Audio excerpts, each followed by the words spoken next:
എല്ലാവർക്കും നമസ്കാരം. ഒരു ഹീലിംഗ് എക്സ്പീരിയൻസിനെ പറ്റിയാണ് പറയുന്നത്. കുറേ കാലം മുന്നേ വന്നതാണ്. കുറേ കാലം മുന്നേ എൻ്റെ അടുത്ത് വന്ന ക്ലൈൻ്റാണ്. അപ്പോൾ നമ്മുടെ ടാരോ റീഡർ വിശ്വലത മാഡം സജസ്റ്റ് ചെയ്തിട്ട് എൻ്റെ അടുത്തേക്ക് വന്നൊരു കക്ഷിയാണ് ഹീലിംഗ് ചെയ്യാനായിട്ട്. അപ്പോൾ ഇവർ ഹീൽ ചെയ്യാൻ വന്ന സമയത്ത് എന്നോട് ചോദിച്ചു, അവർ ഓപ്പണായിട്ട് എന്നോട് ചോദിച്ചു, സാറേ എൻ്റെ കയ്യിൽ പൈസയൊക്കെ കുറവാണ്. അപ്പോൾ എന്നോട് ഫീസിൻ്റെ കാര്യം ചോദിച്ചു. ഞാൻ ഫീസിൻ്റെ കാര്യം പറഞ്ഞു. അപ്പോൾ അവർ പറഞ്ഞ്, എൻ്റെ കയ്യിൽ ഞാൻ ഒരുപാട് പൈസ, ഒരു 2 ലക്ഷം രൂപയോളം, 2 ലക്ഷമോ അതിനധികമോ അവർ ഓൾറെഡി ചിലവ് ചെയ്ത് കഴിഞ്ഞു. അവരുടെ പ്രശ്നങ്ങൾ സോൾവ് ചെയ്യാൻ വേണ്ടിയിട്ട് ചിലവ് ചെയ്ത് കഴിഞ്ഞാണ്. അവർക്ക് ഒരു മാറ്റവും ഇല്ല, ഒരു റിസൾട്ട് കിട്ടിയിട്ടില്ല. അതുകൊണ്ട് സാറിൻ്റെ ഫീസ് തന്നെ എനിക്ക് കുഴപ്പമില്ല, പക്ഷേ എൻ്റെ കയ്യിൽ കുറച്ച് ക്യാഷേ ഉള്ളൂ. പക്ഷെ അത് ചെയ്താൽ അതിനെന്താണൊരു ഗ്യാരണ്ടി, അല്ലെങ്കിൽ ഒരു സാറിന് എന്തെങ്കിലും ഒരു ഉറപ്പ് തരാൻ പറ്റുമോ?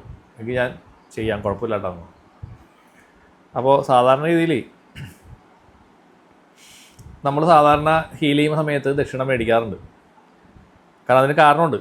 കാരണം ആദ്യ കാലങ്ങളിലൊക്കെ ഞാൻ ഫീസ് ചെയ്ത് കഴിഞ്ഞിട്ടാണ് വാങ്ങിയിരുന്നത്.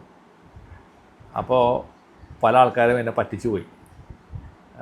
ഹീലിംഗ് ചെയ്ത് പോകും, അത് കഴിഞ്ഞിട്ട് നമ്മൾ ദക്ഷിണ അയക്കാണ്ടാകുമ്പോൾ നമ്മളിങ്ങനെ തൊഴണ കയ്യൊക്കെ ഇടും. അത് ഫീസ് ഞാൻ ചോദിക്കാറില്ല അടുത്തും. ഇങ്ങനെ കയ്യിൻ്റെ ചിഹ്നമൊക്കെ അയച്ചു കൊടുക്കും. എന്തെൻ്റെ വിശേഷം, എങ്ങനെയുണ്ടെന്നൊക്കെ ചോദിക്കും. അപ്പോൾ ഒരു മാറ്റവും ഇല്ല സാറേ എന്നിങ്ങനെ അവർ പറഞ്ഞുകൊണ്ടിരിക്കും. അപ്പം ഞാൻ പേയ്മെൻറ്റ് എന്നെ ചോദിക്കാൻ പാടില്ല. ഞാൻ പേയ്മെൻറ്റ് അല്ലെങ്കിൽ ദക്ഷിണ അവർക്ക് തരാൻ കഴിയില്ല. അങ്ങനത്തെ ഒരു 2-3 കേസ് വന്നു കഴിഞ്ഞപ്പോൾ, കാരണം നമ്മളിത് ഓരോ ഹീലിംഗ് ചെയ്യുമ്പോൾ അതിൻ്റേതായിട്ടുള്ള ബുദ്ധിമുട്ടുകൾ എനിക്ക് വരുന്നുണ്ട്. ശാരീരികമായിട്ടും എനർജി സംബന്ധമായിട്ടുള്ള പ്രശ്നങ്ങൾ എനിക്ക് ഉണ്ടാകുന്നുണ്ട്.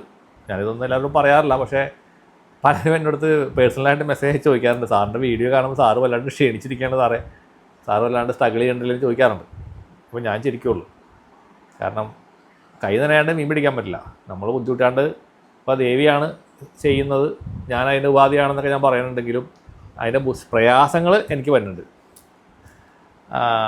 അപ്പം ഞാൻ അന്ന് അങ്ങനെയാണ് ചെയ്തിരുന്നത്. പക്ഷെ അപ്പോൾ ഈ ലേഡി ഇങ്ങനെ പറഞ്ഞപ്പോൾ എനിക്ക് ഒരു അനുകമ്പ അവരോട് തോന്നി. ഞാൻ പറഞ്ഞ്, ടെൻഷൻ അടിക്കണ്ട, ഒരു കുഴപ്പമില്ല, ഞാൻ എൻ്റെ അക്കൗണ്ട് നമ്പറും കാര്യങ്ങളൊക്കെ തരാം, നിങ്ങൾക്ക് ഞാൻ ചെയ്തും തരാം, പൈസ തരണ്ട. അയ്യോ സാറേ അത് പറ്റില്ല, സാറിന് ഞാൻ പൈസ തരും, കുഴപ്പമില്ല, അത് ഞാൻ ചോദിച്ചെന്ന് മാത്രമേ ഉള്ളൂ എന്നൊക്കെ പറഞ്ഞു. നല്ല സ്ത്രീയാണ്. ഞാൻ പറഞ്ഞു, അല്ല അതുകൊണ്ടല്ല, നിങ്ങളങ്ങനെ ചോദിച്ചപ്പോൾ ഇത് ദേവി വന്നിരുന്ന് ചെയ്യുന്ന പരിപാടിയാണ്. അപ്പോൾ ദേവി എന്നോട് പറയണത് അയാളുടെ നിന്ന് പൈസ മേടിക്കണ്ട, ചെയ്ത് കഴിഞ്ഞിട്ട് മേടിച്ചാൽ മതി, റിസൾട്ട് കിട്ടിയിട്ട് മേടിച്ചാൽ മതി എന്ന് പറഞ്ഞു. അപ്പോൾ അങ്ങനെ അവർ ഓക്കെ പറഞ്ഞു, ചെയ്തു കൊടുത്തു. അപ്പോൾ അത് ആക്ച്വലി ഒരു സോൾ അറ്റാച്ച്മെൻ്റ് ആയിരുന്നു. ഈ സോൾ അറ്റാച്ച്മെൻറ്റ് എന്ന് പറഞ്ഞു കഴിഞ്ഞാൽ അതൊരു കപ്പിൾസിൻ്റെ സോളായിരുന്നു. ഒരു ഭാര്യയും ഭർത്താവും ഒന്നിച്ച് ആത്മഹത്യ ചെയ്തതിൻ്റെ സോളായിരുന്നു ഈ സ്ത്രീയുടെ ശരീരത്തിൽ ഉണ്ടായിരുന്നത്. അപ്പോൾ അത് ഞാൻ കണ്ട് ഞാൻ പറയുകയും ചെയ്തു. അപ്പോൾ അവർ ക്രിസ്ത്യൻസാണ്. അപ്പോൾ ഒരു എന്താണ് ഈ മറ്റേ കല്യാണത്തിന് സമയത്ത് ധരിക്കുന്ന ഒരു വെളുത്ത ഡ്രസ്സൊക്കെ ഉണ്ടല്ലോ, ക്രൈസ്തവർ ധരിക്കുന്ന കല്യാണത്തിന്, അതുപോലത്തെ ഡ്രസ്സ് ഇട്ട് നിൽക്കുന്ന, അങ്ങനെയാണ് ഞാൻ കണ്ടത്. 2 പേരെ കണ്ടു, സ്യൂട്ടൊക്കെ ഇട്ട് നിൽക്കുന്ന ഒരാൾ. അപ്പോൾ അവർ രണ്ടുപേരും ഒറ്റ നെക്സ്റ്റ് ഡേയിൽ ആത്മഹത്യ ചെയ്തു. എന്താണ് കാരണം എന്ന് അറിഞ്ഞൂടാ.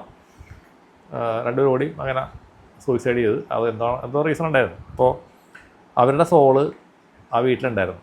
അത് ഇതിൻ്റെ മേത്ത് ശരീരത്തിൽ പ്രവേശിച്ചു രണ്ടും.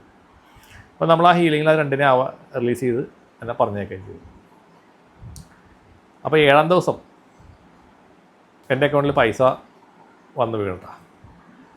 ആ ക്ലയൻറ്റ് അന്ന് എൻ്റെ അടുത്ത് വന്ന ആൾ ഇന്നും ഞാനുമായിട്ട് കണക്ഷൻ ഉണ്ട്. എന്തെങ്കിലും ആവശ്യമുണ്ടെങ്കിൽ എനിക്ക് മെസ്സേജ് അയക്കുകയും ഞാൻ ചെയ്ത് കൊടുക്കുകയും ചെയ്യും. അത്രയും നല്ല അടുപ്പമാണ് ആ ക്ലയൻറ്റായിട്ട് ഇപ്പോഴും. അവർ ലൈഫിൽ ഒരുപാട് സ്ട്രഗിളിൽ കൂടി കടന്നുപോയ ഒരാളാണ്. ഒരുപാട് പ്രയാസങ്ങൾ, ഒരുപാട് ബുദ്ധിമുട്ടുകൾ അവർക്കുണ്ടായിരുന്നു ലൈഫിൽ. ഒത്തിരി. ഞാൻ കൂടുതലായിട്ടൊന്നും ഞാൻ പറയണില്ല, കൂടുതൽ അവരുടെ പേഴ്സണലായ കാര്യങ്ങളായിട്ട് ഞാൻ പോകുന്നില്ല. പക്ഷേ അവർക്ക് ഇന്ന് എൻ്റെ അടുത്ത് വരുന്ന സമയത്ത് ജോലിയൊന്നുമില്ല. ഇന്നിപ്പോൾ ജോലിയുണ്ട് അവർക്ക്. നല്ല ശമ്പളം കിട്ടുന്ന ഒരു ജോലി ഇടയ്ക്ക് അവർക്ക് അവരുടേതായ സ്വന്തം അധ്വാനം കൊണ്ട്, അവരുടേതായ പ്രയത്നം കൊണ്ട് അവർ നേടിയെടുത്തു. ഇപ്പോൾ ജോലി ചെയ്തുകൊണ്ടിരിക്കുന്നുണ്ട്. അപ്പോൾ അതിനകത്ത് ഉണ്ടായ ഒരു അനുഭവം, അതിനെപ്പറ്റിയാണ് ഞാൻ പറഞ്ഞു വന്നത്. പലരും പോയി ട്രാപ്പിൽ പോയി വീഴുന്നൊരു കഥയുണ്ട്. അത് പറയാനാണ് ഞാൻ ഈ കഥ തുടങ്ങിയത്. ഇവർക്ക് എൻ്റെ അടുത്ത് വരുന്നതിന് മുമ്പ് പൈസ പോയ കഥകളൊക്കെ പറഞ്ഞില്ലേ, ആ സമയത്ത് ഉണ്ടായ പൈസ പോകണമെന്ന് അവർക്ക് വിഷയമല്ലായിരുന്നില്ല. പക്ഷേ അവർക്കുണ്ടായ ഒരു വളരെ മോശമായ അനുഭവം, ഇതേപോലെ ഒരു ഇങ്ങനെയുള്ള കർമ്മങ്ങൾ ചെയ്യുന്ന ഒരാളുടെ അടുത്ത് ഇവർ ചെന്ന് പെട്ടു. അപ്പോൾ അയാൾ പറഞ്ഞു ഇതിങ്ങനെ പോലത്തെ പ്രശ്നങ്ങളാണ്, കൃത്യമായിട്ട് കാര്യങ്ങളൊക്കെ അയാൾ പറഞ്ഞു കൊടുത്തു. അത് ശരിയാക്കി തരാമെന്ന് പറഞ്ഞു. ശരിയാക്കി തരാമെന്ന് പറഞ്ഞിട്ട് അയാളിൽ നിന്ന് വളരെ മോശമായ അനുഭവങ്ങൾ ഇവർക്കുണ്ടായി എന്നാണ് പറഞ്ഞത്. അപ്പോൾ എന്നോട് കാര്യങ്ങളൊക്കെ അവർ ഓപ്പണായിട്ട് പറഞ്ഞു. അപ്പോൾ എന്തോ ഒരു ചെന്നപ്പോൾ ഒരു ഭസ്മം പോലത്തെ സാധനം ഇങ്ങനെ എടുത്തിട്ട് അവരുടെ നെറ്റിയിലെ മറ്റോ തേക്കുക മറ്റോ ചെയ്തു. അതിന് ശേഷം ഇവർക്ക് എന്തോ കാര്യമായ എന്തോ ഒരു മാനസികമായ പ്രയാസങ്ങൾ വരുന്നു. അങ്ങനെ പൈസ കാര്യങ്ങളൊക്കെ എന്തൊക്കെയോ അയാൾ നല്ലോണം ഇവിടുന്ന് വാങ്ങുകയൊക്കെ ചെയ്തു. മോശമായ രീതിയിലുള്ള പ്രവർത്തനങ്ങളൊക്കെ ഉണ്ടായി എന്നാണ് പറഞ്ഞത്. എനിവേ കൂടുതലായിട്ട് അതിനെപ്പറ്റി ഞാൻ അങ്ങോട്ട് കിടക്കുന്നില്ല, കാര്യം നിങ്ങൾക്ക് മനസ്സിലായിട്ടുണ്ടെന്ന് വിചാരിക്കുന്നു. അപ്പോൾ അതിൻ്റേതായിട്ടുള്ള ഒരുപാട് മാനസികമായ പ്രയാസങ്ങളും ഒക്കെ അവർക്ക് ഒരുപാട് അവർ അനുഭവിച്ചിട്ടാണ് അവരതിൻ്റെ അടുത്ത് ആ സമയത്ത് അതിൻ്റെ അടുത്ത് വരുന്നത്. അപ്പോൾ നമ്മളെല്ലാം ചെയ്യുന്നത് ഓൺലൈനിലാണ്, നമ്മളെല്ലാം വീഡിയോ കോളിലാണ്. നമ്മളൊരു ക്ലയൻറ്റിനെ പോലും ഇതേവരെ കണ്ടിട്ടില്ല. അല്ലാതെ തന്നെ നമുക്ക് ചെയ്യാൻ പറ്റും. കാരണം ദേവിക്ക് എവിടെ വേണമെങ്കിലും ഏത് ലോകത്തിലെ ഏത് മൂലക്കിലും ചെന്നിട്ട് അവിടെ നിങ്ങളുടെ എനർജീനെ എടുത്തുകൊണ്ട് പോകാനായിട്ട് ദേവിക്ക് സാധിക്കും. നമുക്ക് നേരിട്ട് ആളെ കാണേണ്ട ആവശ്യമില്ല. അല്ലെങ്കിൽ ഇപ്പോഴും പലരും വിശ്വസിക്കണില്ല എങ്ങനെ ചെയ്യണം, വീഡിയോ കോളിൽ എങ്ങനെ ചെയ്യാൻ പറ്റും, ഫോട്ടോ വെച്ച് എങ്ങനെ ചെയ്യാൻ പറ്റും. അപ്പോൾ ദേവിക്ക് ഏത് സ്ഥലത്തും എത്താം, മനുഷ്യൻ ചെയ്യുമ്പോഴല്ലേ കുഴപ്പമുള്ളൂ. അപ്പോൾ അങ്ങനത്തെ ഒരു ഹീലിംഗ് സിസ്റ്റമാണ് നമുക്ക് കിട്ടിയേക്കുന്നത്, ഈ മഹാകാളി ഹീലിംഗ്. അപ്പോൾ ഞാൻ ഈ കഥ പറയണതെന്ന് വെച്ച് കഴിഞ്ഞാൽ ഇതേപോലത്തെ അബദ്ധങ്ങളിൽ നിങ്ങൾ പോയി പെട്ടരുത്, അത് പറയാൻ വേണ്ടിയിട്ടാണ് ഞാൻ ഈ കഥ മുഴുവൻ പറഞ്ഞത്. അപ്പോൾ അതിൽ നിന്ന് കരകയറാനായിട്ട് നിങ്ങൾക്ക് ഭയങ്കര പ്രയാസമായിരിക്കുള്ളൂ. നിങ്ങൾ ഒരുപാട് കാര്യങ്ങൾ നിങ്ങൾ സോഷ്യൽ മീഡിയയിലും ന്യൂസിലൊക്കെ നിങ്ങൾ കേൾക്കുന്നുണ്ടാവും, ഇതേപോലുള്ള കഥകൾ, ആളുകൾ ചീറ്റിങ് ചെയ്യുന്ന ആളുകളുടെ കഥകൾ.